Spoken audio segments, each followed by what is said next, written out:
For Inside Carolina, I'm Taylor Vippolis, and you're listening to this podcast, which is a part of the Inside Carolina Podcast Network. So, first off, thank you for being here. If you haven't already subscribed to Inside Carolina, do that now wherever you get your podcasts or on YouTube so you never miss any of the content our team at IC puts out.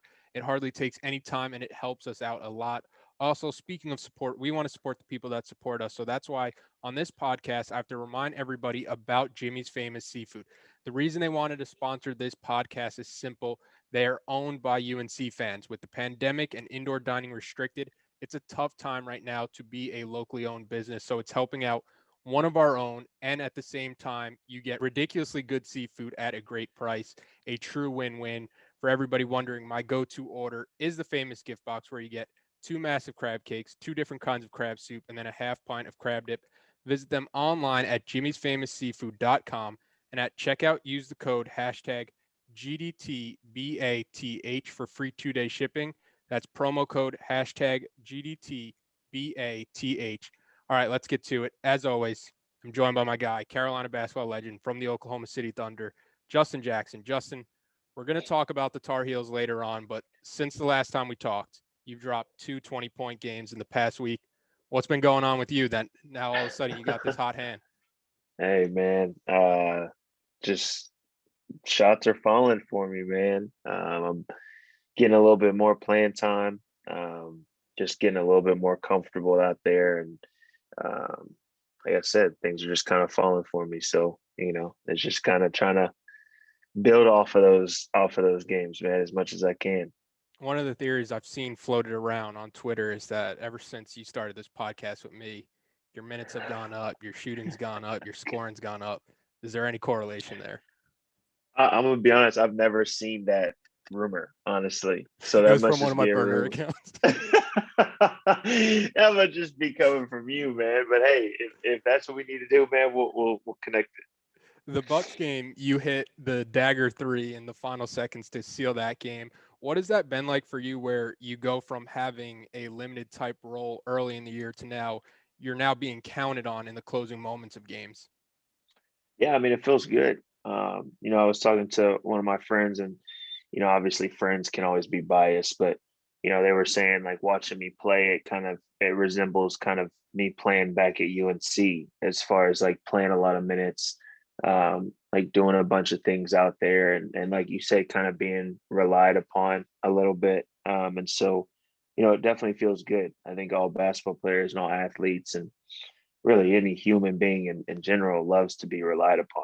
So to feel like you're a part of something and you were a part of something, as far as that was a big win for us against a good Bucks team, and feeling like you were a big part of that, it definitely feels good.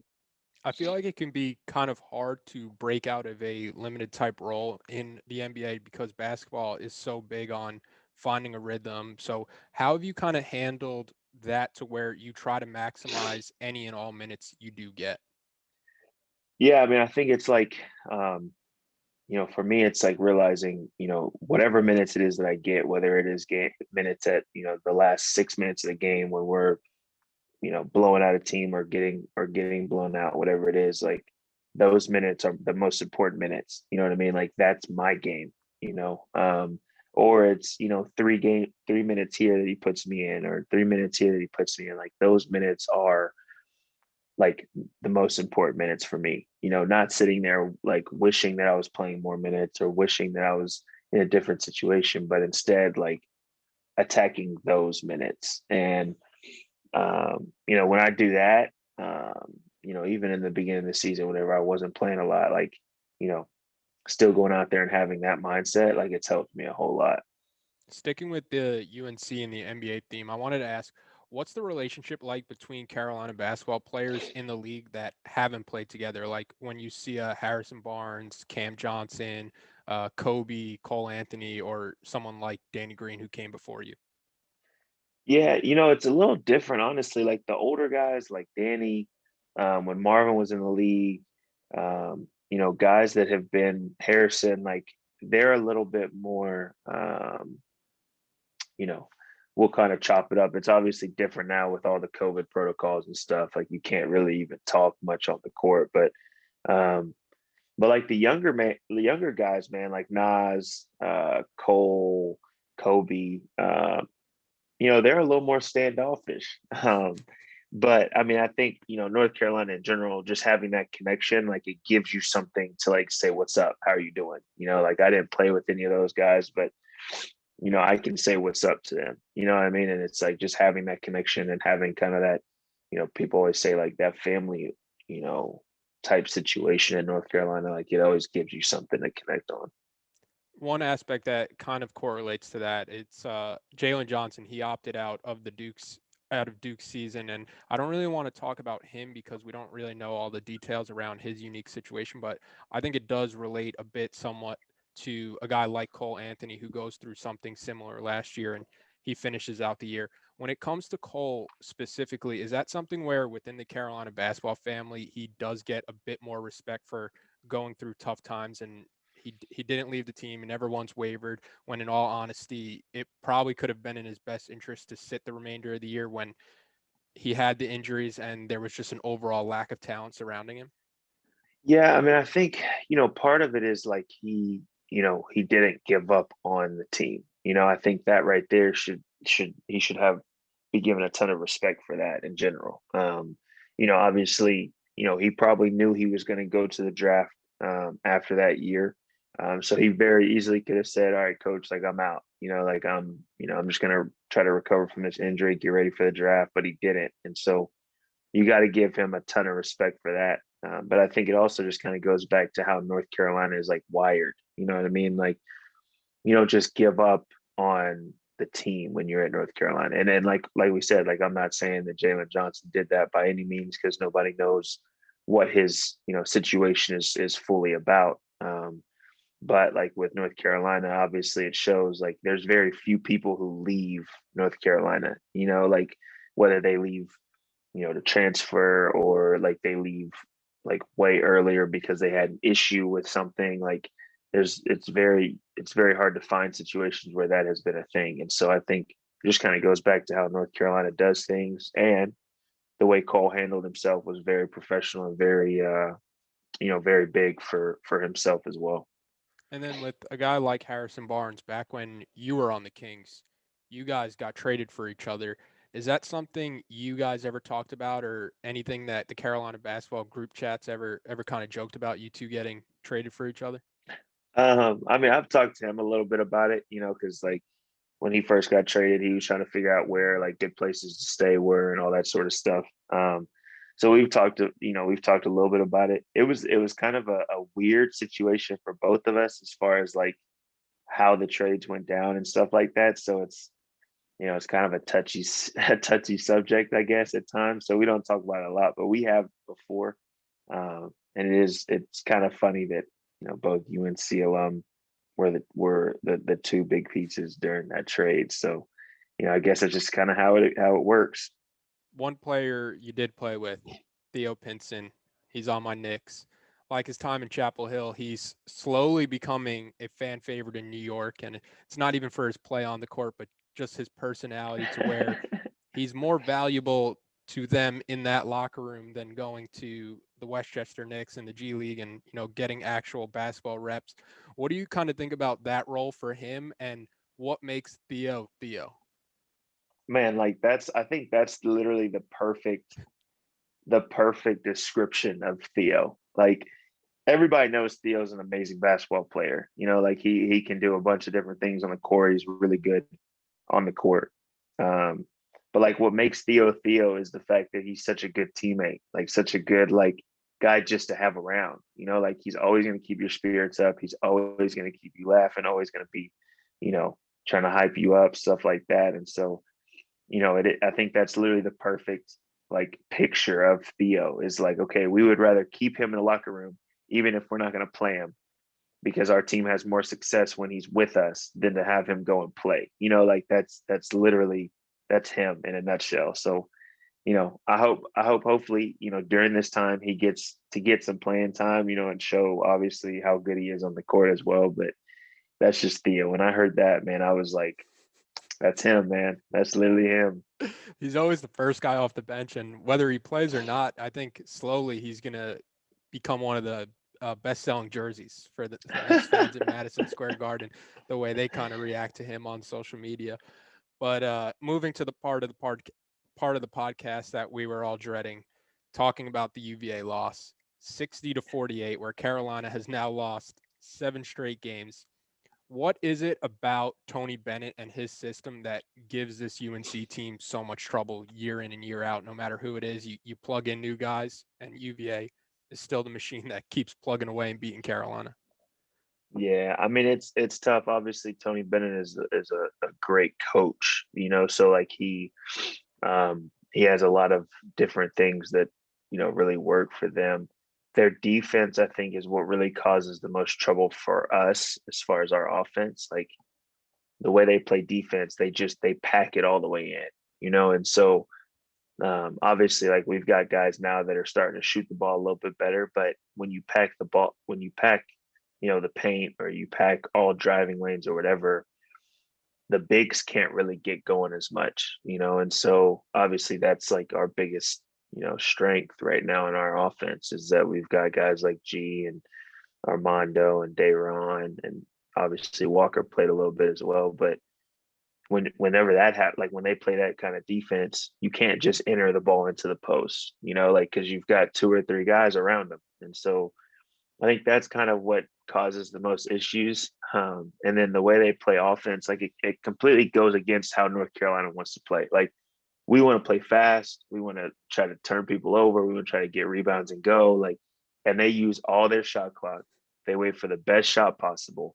Like, and then it's like most of the time, if they score, it's like, okay, we're taking the ball out. We're going against a set defense. Like, so it's just a totally different style of play. And so to beat them, like you really have to play almost perfect. You know what I mean? So, I don't think we can necessarily hold that loss against them too much. Like I said before, I didn't win a single time at UVA the whole time I was at UNC. That place was, oh man, that place was tough. So, hopefully they kind of learned from it. Obviously, they had another game, yesterday, to kind of fill in for something, but it's just a matter of learning because they're going to see them again. They're going to see them again.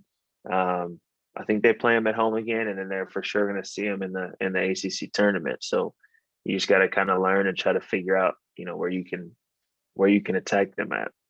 The last time no Tar Heel scored in double figures was March 4th, 1966. It was a 21-20 loss to Duke in the ACC tournament. It must have been one of those games where they're just holding the ball for 5 minutes of possession. Yo, I didn't even think that was basketball. possible. I didn't even think that was possible. It's a rare company that Carolina is kind of joining this year. They had the one game where no starters scored double figures. Now they have nobody scoring double figures. It's a lot of history that you don't want to be on that side of. But that's now 4 straight games where Carolina has lost in Charlottesville, where they haven't scored at least 50 points. The start of the streak was the game you mentioned, the national championship year, where you guys lost 53-43 there. How demoralizing is it playing a team that grinds it out like UVA, where if you're down by 8, it actually feels like you're almost down like 20 points at that point? It's so tough, man. Because then you start putting so much more pressure. You start rushing things because you feel like you got to try to make things happen quicker. It's really hard, and that's why it's so important to go in playing your best, because if you get down against a team like them, it's really, really hard to come back because of just how slow they play and how methodical they play and how everything that they do is to slow you down, and so if that's already their game plan and you're down, it's going to be hard to kind of chip away at that lead. So that's one of the things, bro, that you just got to come out from the jump against them. And I think I had 2 games where I beat Virginia in my whole career, and the one was the year we won it at UNC in the Dean Dome, and we came out and we kind of punched them in the mouth early, and so it was like from then on, then they were the ones that were trying to play a totally different style and try to rush things and try to get things going, and so it's like if you can force them into that, then you totally have a chance. But if you get down early against a team like them, it's going to be hard. UVA is a great team, but UNC also, they had a week off between Pittsburgh and Clemson. They came out and had a terrible game. Then they had a week off between Duke and UVA, another terrible game. How much do you think that could be blamed for those two poor performances where this Carolina team needs to stay in the rhythm of playing actual basketball games? Yeah, I mean, I think like basketball itself, we talked about before, like basketball itself is a game of rhythm, like so whether it's shooting, whether it's just playing in general, like running plays, the timing of plays, defensively being in the right spots, like it's all about having a rhythm. And so if you don't have that rhythm, then you're just kind of out there trying to figure it out as the game goes on. And against a really good team, that's going to be really hard to do. And so, I think a part of it is, I mean, for example, they tweeted out asking for another game, so that they can try to stay in that rhythm, so it's like it is very important in basketball to have a rhythm that it's all about like muscle memory, like shooting is all about muscle memory, and playing the game of basketball is all about that muscle memory and that rhythm that you have when you go out there and play. And so, I think having a week off, I can't remember really having a week off in between games like that very often. And so that can be tough because, practice is cool and all, but there's nothing that prepares you for games like game time, and so, you could say, okay, that is tough to have weeks in between games. That is very tough. But at the same time, when it's time to go play, you got to go play. And so, hopefully they can kind of get that rhythm and keep it going. Going off that point, after the Virginia loss, you kind of want to get that bad taste out of your mouth, and the Virginia Tech game gets postponed. Then the Boston College game for next Tuesday has already been postponed. There's a good chance the Louisville game set for Saturday could be postponed because they're having some problems with COVID protocols right now. Do you think there is a level of frustration setting in the locker room with games getting canceled, or how do you think the players in the locker room are kind of feeling about everything going on?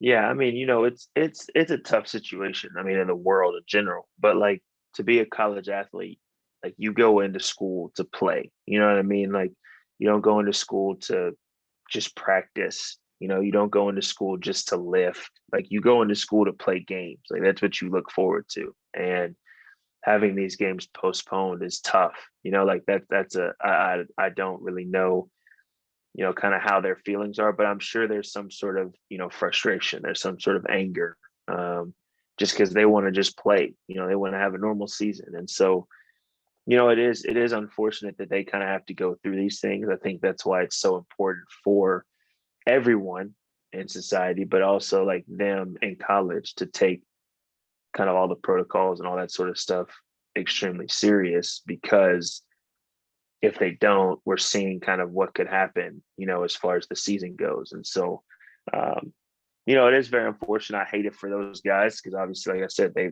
just want to play, and hopefully things kind of clear up a little bit and they can get back to a normal schedule. So, I guess we'll just have to kind of see. You mentioned how strange of a time it is where Carolina is tweeting out looking for games to play, and Northeastern was the team that accepted that opportunity to come to Chapel Hill.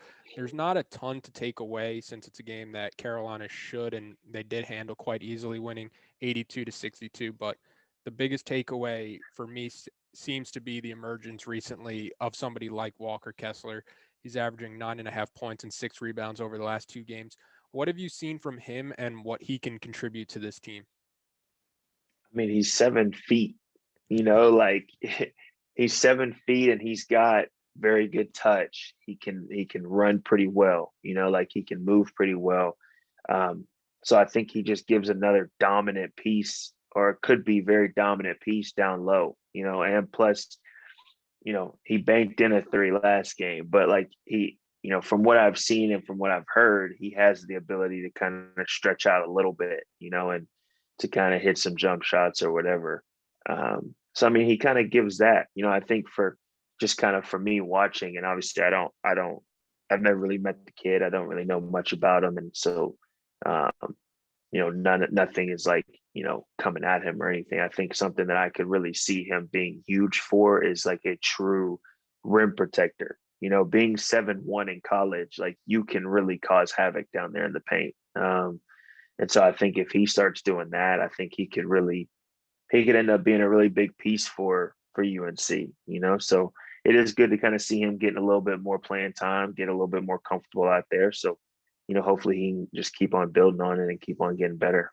Yeah, it's interesting that kind of dynamic that he could bring to this team where on defense he can be that post presence and on offense he can be somebody who is able to stretch the floor for Carolina and kind of fix a lot of the spacing issues they're having playing two bigs like Roy wants to play.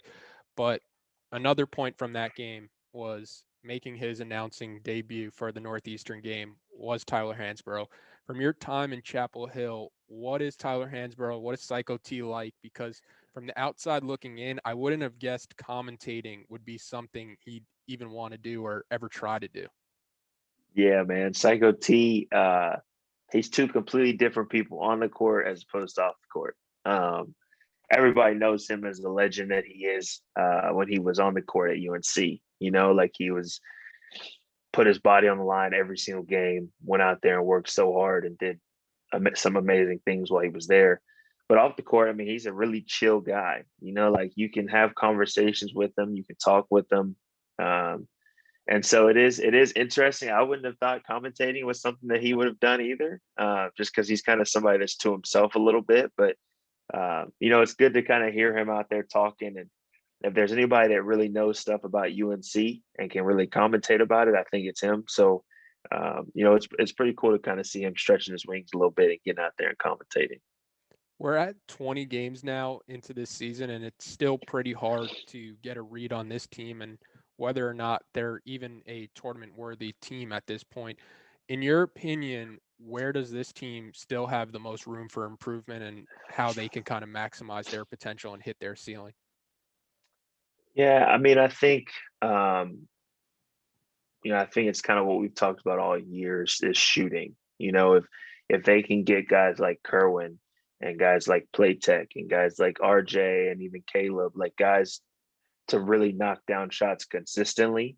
In the games that they have played really well, they have had that, and it's opened things up way more for the guys inside who are um, the real forces. And so, if they can do that, I think they are a tournament worthy team. I think college basketball is in such a weird place right now because of COVID, because of guys deciding to just go straight to the G League. Like all of those things combined, it's kind of in a weird space right now. But I think they do have a chance to be a very, very good tournament worthy team if they can do that. And then defensively, like we talk about with Walker, have a little bit more presence at the rim, and just being a little bit more protective of the paint a little bit more, which is crazy because we have some bigs that are big time bigs. But if they can do that and offensively stretch the floor a little bit and be consistent with some shooting, I think they'll be okay. Yeah, going back to that shooting point to close, I wouldn't be mad if somebody like Kerwin Walton shot the ball every time down. I love watching him shoot it. I just have a certain confidence whenever I see him shoot. So I think the more shots for Kerwin Walton, the better. But uh, to close out the podcast, Carolina plays Louisville this week, supposedly on Saturday, could get canceled.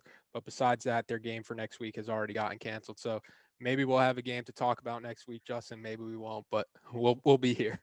Yeah, we'll be here, man, no matter what.